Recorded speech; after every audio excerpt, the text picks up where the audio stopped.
Hi, I'm Sean J. Kennedy, and this is Backstage at the Enharmonic.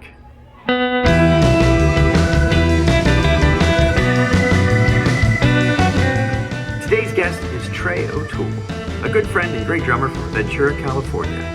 This past November, we were both out of the Percussive Arts Society International Convention, and we had the chance to hang out with Dr. Sherry Marigold of the Diva Jazz Orchestra. Trey was telling us a story about how when he was 16, his father offered to help buy him a car, and instead of getting that car, he got one of Neil Peart's drum sets. Mid-story, Sherry interrupted Trey and said, "Wait a minute, this is an incredible story. Sean, you have to put him on your podcast to share this story with the world." So that's what this is, folks. I hope you enjoy Trey's story about how he got the drum set of his dreams. Hey, Trey O'Toole, welcome to Backstage at the Enharmonic. I'm glad this is finally happening. We first had the idea to get together and chat this way on my podcast back in Indianapolis when we were at the Percussive Arts Society International Convention.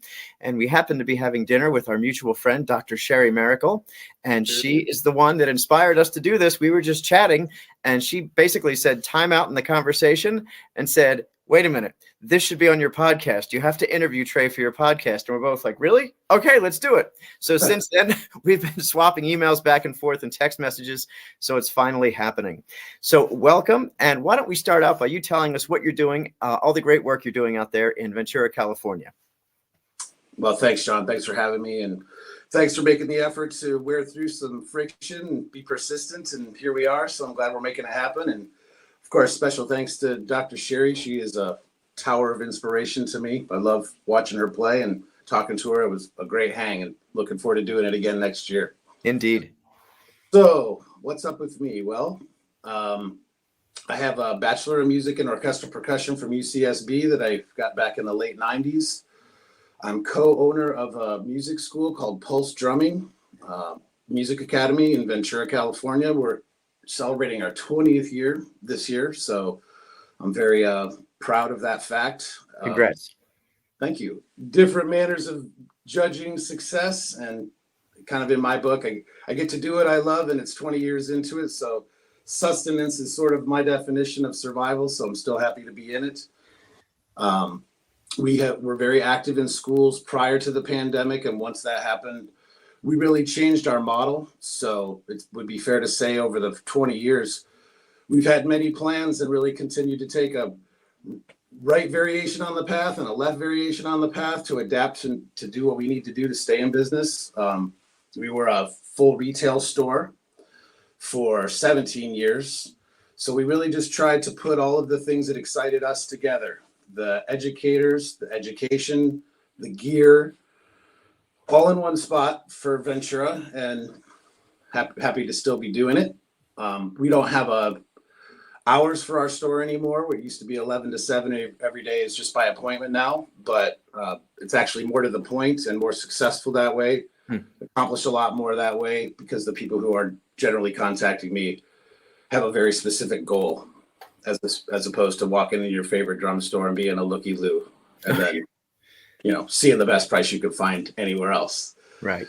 So now mostly focused on education, which is really where my heart's at. And of course, I don't think that you really deserve to be claiming to be an educator if you're not a performer and out showing that you have at least some control of your craft. So I have a few projects that I'm in here. I have my own jazz ensemble, a beautiful club here that just popped up in the last couple of years called The Grape. And those guys are some of my best friends. So they have a wonderful venue for jazz.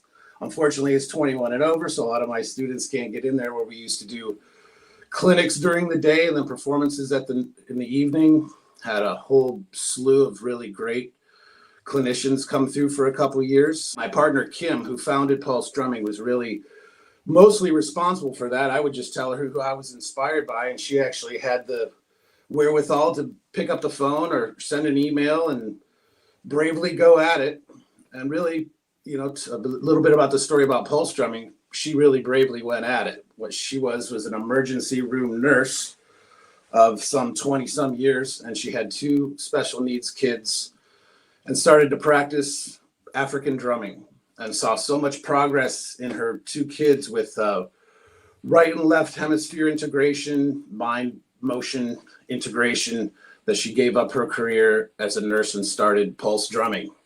Wow. And it really wasn't, pardon my saying so much of a drum store at the time. It was clearly her foray into wanting to serve the community. So a pretty long story, a little shorter, is a gentleman by the name of Dr. Matthew Talmadge offered me a sub gig for him. He had an Afro-Cuban class going on at Pulse. We were up in Santa Barbara, and he asked me if I wanted to drive down to Ventura and teach a class for him. I considered that quite a privilege since I was only getting my bachelor at the time. And I walked into Pulse Drumming, and really it was more almost kind of like a, I don't know, I guess you call it like a journey home, kind of new agey place. I walked through some belly dancing gear and incense and essential oils and a few djembes, but that was about it.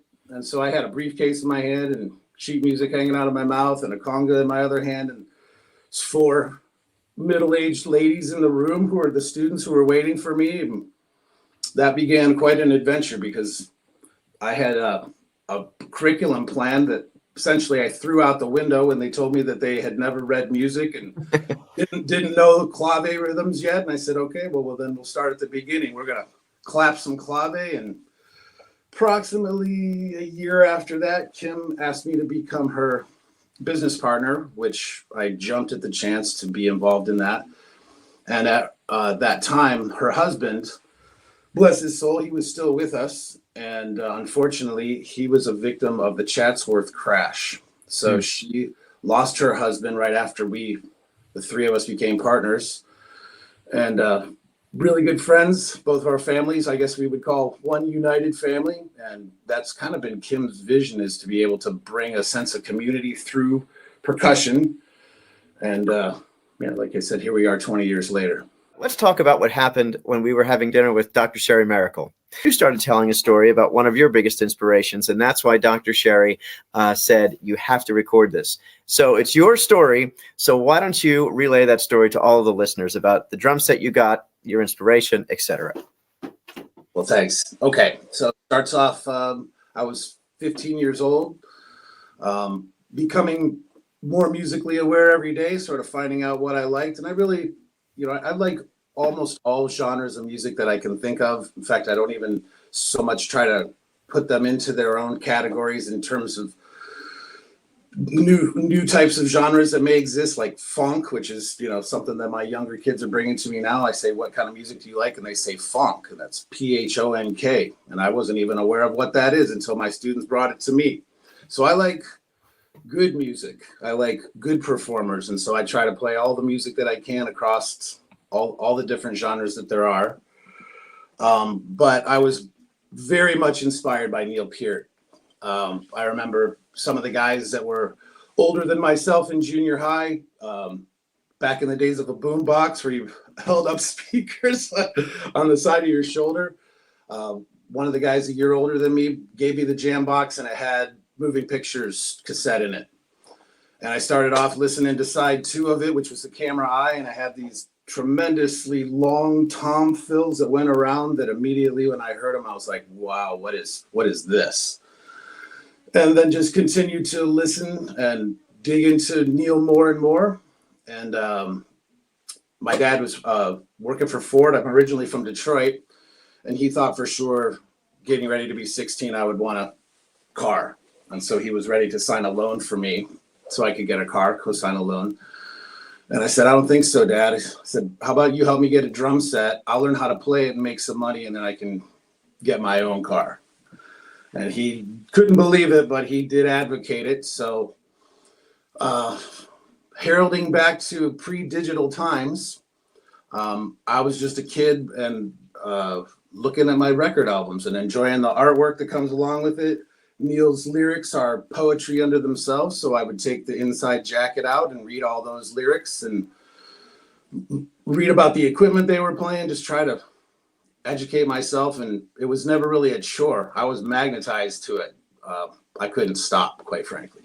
So just so happened that towards the end of the liner notes, it said, special thanks to Neil Graham at the Fort Wayne Percussion Center in Fort Wayne, Indiana. And in my little 15-year-old brain, I guess I just connected a couple dots and thought, well, I know how to pick up the phone and call information, so I'm going to dial Fort Wayne Percussion Center and I'm going to ask for Neil Graham. So I picked up the phone, called, said, hello, is Neil Graham there? He said, one moment. Next thing I know, I'm talking to him. And I said, wow, I can't believe I got through to you this easily. I'm about to buy a drum set and I want to buy an exact replica of Neil Peart's kit, every single piece, because I was very much inspired by the peripherals, the glockenspiels, the tubular bells, the Chinese bell tree, the line chimes, temple blocks. That stuff had as much of my attention as any of the rest of the battery, so to speak. And he chuckled at me. He laughed and said, my friend, I get a couple of these calls every week. It's an immense amount of work and an awful lot of money. Do you have any idea what you're talking about here? And I said, no, I need you to tell me what all that stuff is and how much it's going to cost.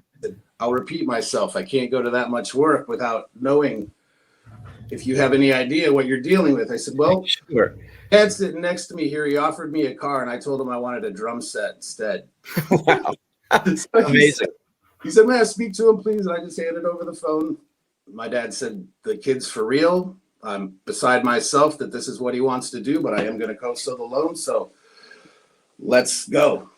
And a couple days later, perhaps a week later, he ended up sending me a full list of everything behind Neil's kit. And that totaled much more than I had intended on spending at the time. Of course. So I curtailed that kit to a $6,500 purchase, which was in 1985. Wow. That's a huge change. Yeah, and so he was playing Tama drums at the time. And obviously people who know about Neil know he did play Ajax, he did play Slingerland, he then, went to Tama. And so after we had gone through all of the drums and I negated a couple things such as the tubular bells, we had the kit ordered. He said, well, this is a big one. It's going to come all the way from Japan. So you're looking at probably somewhere around 6 to 9 months. I said, okay.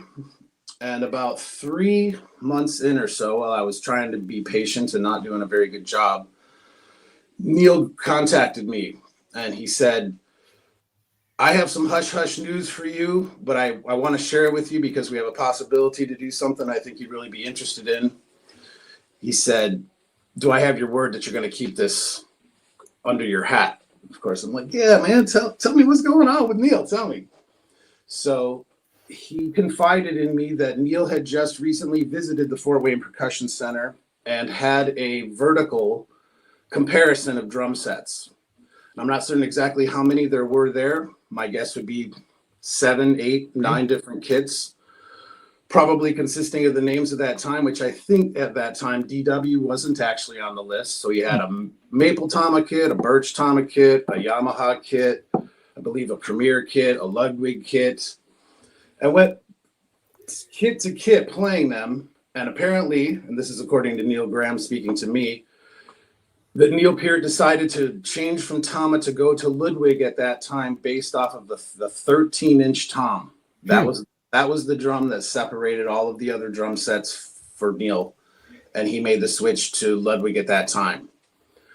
So essentially what Neil Graham said was, I have the kit that he played on here. Amazing. And would you be interested in that? And I said, are you kidding me? I get to have something with Neil Peart Juju? Of course, I want to get that. And so we had to make a couple more accommodations because there were, some things like a gong bass drum versus a 20-inch floor tom. And I, being the crazy little kid that I was, thinking that more was better at the time, I looked at Billy Cobham's kit and Simon Phillips' kit. I saw the 4 rack toms over the 2 bass drums. I thought, well, Neil Peart doesn't play a 14-inch tom, so I'm going to put a 14 between the 13 and the 15, and my kit will be bigger. Neil Peart's. Of course, I wasn't even very good at playing one drum, Right. much less all the rest of those drums. But that's what I did, and so after a couple months, the fun culmination of this story is my best buddy. He's a doctor now, Dr. Steve Joslin, and I jumped in his Escort, pulling an open back U-Haul trailer, and drove from South Detroit to Fort Wayne, Indiana, to pick up the kit. We spent most of the day there with Neil Graham, looking through things. One difference that I also made was I bought a great big Tama cage to put it on, not having an idea of the difficulty of cage versus separated stands. Right. Like playing with the most gigantic set of Tinker Toys I'd ever played with in my life all day long. Had a nice dinner with him, and then drove back with all those drums actually in an open back. How long of a drive is that? About 3.5 hours. Oh my God. In fact, Neil had, I think, one of his only couple clinics there. I went to Neil Peart Clinic in 1986. If I remember correctly, he also did Percussion Institute. And Neil did not enjoy those experiences, to my understanding. So I feel grateful to be there. I think his line was, quote unquote, felt like he was in a fishbowl. And so I'm happy that I was able to attend that. Well worth the 3.5 hour drive to spend 8 hours with Neil Peart, right? So Amazing. It was amazing. And that really began my crash course direction into becoming a drummer percussionist. Was I knew at that time I really didn't have a choice. I had to walk that path. Right. Now, did you have another drum kit before that you were banging around on, or? Only stuff that I borrowed from my school, which was, not good. In fact, mostly marching around my backyard. I lived in the country, I had a big 3-acre backyard, and I put a marching drum over, and it was still, just a sling, like still the belt where you're kicking the drum. And I would march around in my backyard practicing rudiments, and I played keyboard since I was 4, played some saxophone. So I had some musical awareness, some harmonic awareness, not really well developed, but it was all just kind of going for it at that time. So no, it was my first drum set. And I remember another one of my favorite drummers, Bill Bruford, talking about persons just such as myself with the audacity to go out and buy 16 pieces at one time without control over a single drum, or even my hands for that matter, with no sticks. So, I can hear Bill's voice saying that too, in his sardonic British, how dare you type of prose that he would use. And I forget he also talking about the Neil Peart clones. Admittedly, I was one of those guys out in the audience, playing right along. The first time I saw them was 1984. So you could tell that by the timeline that I'm giving you, I kind of became aware of them in 84, got into their discography, and by 85, I had found the connection to Neil Graham. And then by the end of 1986, beginning of 87, I had my kit, and Neil was on to his Ludwig kit. One thing that was really amazing for me at the time when I picked up my drum set is Neil Graham had Neil Peart's Slingerland snare, which is his workhorse as far as I understand it, and it had been recovered in the pink opalescent finish that he used. So I actually got to see that drum before Neil got to see it himself. Wow. To hold on to it and check it out. And amazing. So that was quite something, and I was so surprised with the color. I'm like, whoa, he's going from this gigantic candy apple red to an opalescent pink. Yeah. It was just beautiful under lights, so I understand why he went with it. Sure. Amazing. And this reminds me of some of my current students. A lot of times they'll come into lessons, and the first or second lesson, I'm usually like, why are you here? What inspired you to come take drum lessons? And by and large, I don't know, it seems over the last, I've been teaching lessons, I guess, 30 years now. It seems like less and less kids are coming with a distinct point of reference, like you're talking about with Neil. For me, it was Gene Krupa. I heard a cassette. I'm like, what is this? And Gene Krupa's playing, he was like the impetus for me to start playing. But a lot of my young students, they're like, what do you mean? I'm like, name me a drummer. And that's one of my challenges. I give all my students homework now. I'm like, who do you listen to? And they're like, I don't even know who. Red Hot Chili Peppers. I'm like, who's the drummer? They're like, I don't know. I'm like, there's your homework this week. Find out his name, find out who he listened to, and then starts basically a diary of drummers that I make them all keep notes on, so they can find that family tree of how we're all connected to each other musically. So your story's so inspiring, and I'm right there with you. Thanks. And thanks for being willing to let me share it with you, because it was life-changing for me. That kit I still have in the studio. I still teach on it. I can break it into 3 separate component kits.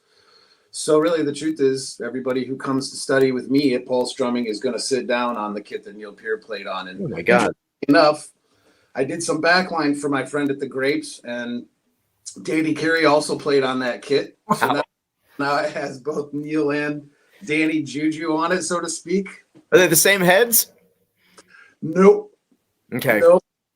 Did you save the original heads? Nope. No? Okay. Nope. But I can tell you something from seeing both of those guys, firsthand and close up. Their heads don't last that long because they hit the drums. Oh, yeah. Both of those guys. In fact, I don't mind saying, not harder than I can, but harder than I generally wish to hit the drums. Sure thing. Now, I'm sure this will be possible. Since you said it still exists, do you have pictures and videos of this drum kit in action? Certainly. Yes, Great. I do. So how about this? I know we're going to do it in the future, but I'll put some links when I post this thing. So anyone that's listening, if they want to check out your drum kit, picture or video wise, we can get a link up there right into the description of this podcast. Thank you. And there was one gentleman, his name is escaping me at the moment. I know that he was actually on the road with Jimmy Chamberlain with the Smashing Pumpkins recently doing tech work. One day his name is Victor, and he actually is one of the biggest drum tech nerds that I've ever seen. His kit is huge, like Terry Bozzio style.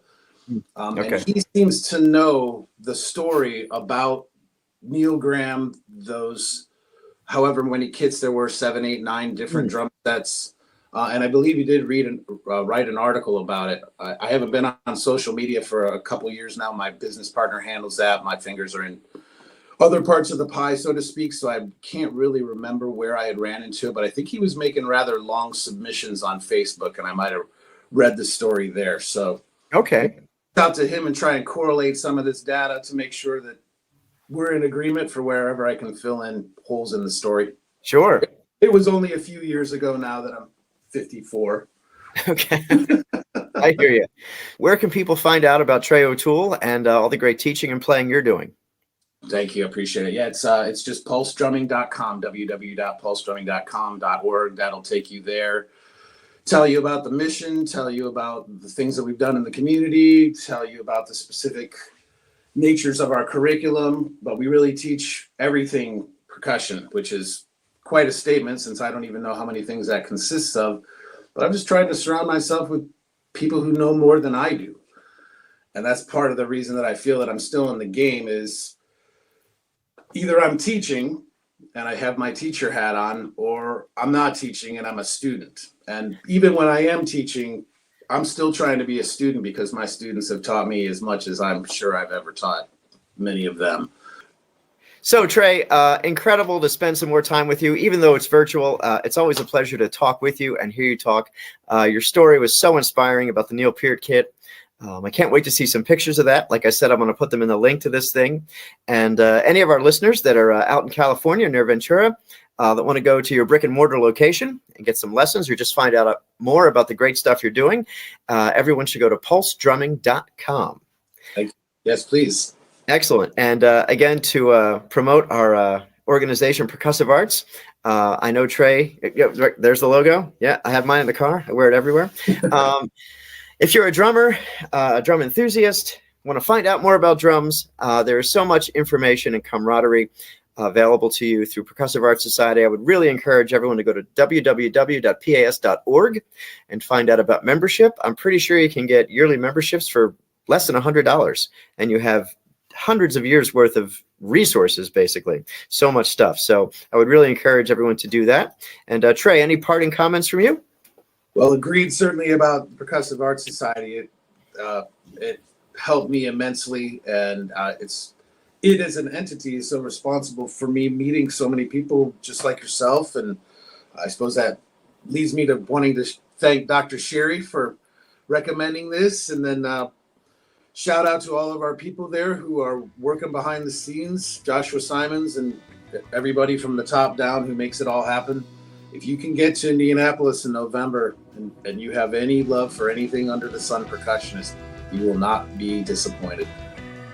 Amen. I can't say it any better than that, Trey. So we'll end with that. So, my friend, I can't wait to see you again in person out in Indiana in November of this year. And thanks for listening, everyone, and have a great day. Be well. Thanks.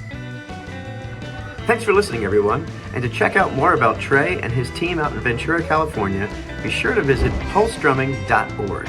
And if you enjoyed this podcast, please give us a shout out on whatever platform you listen to this on, and please subscribe to Backstage at the Enharmonic. Thanks for listening.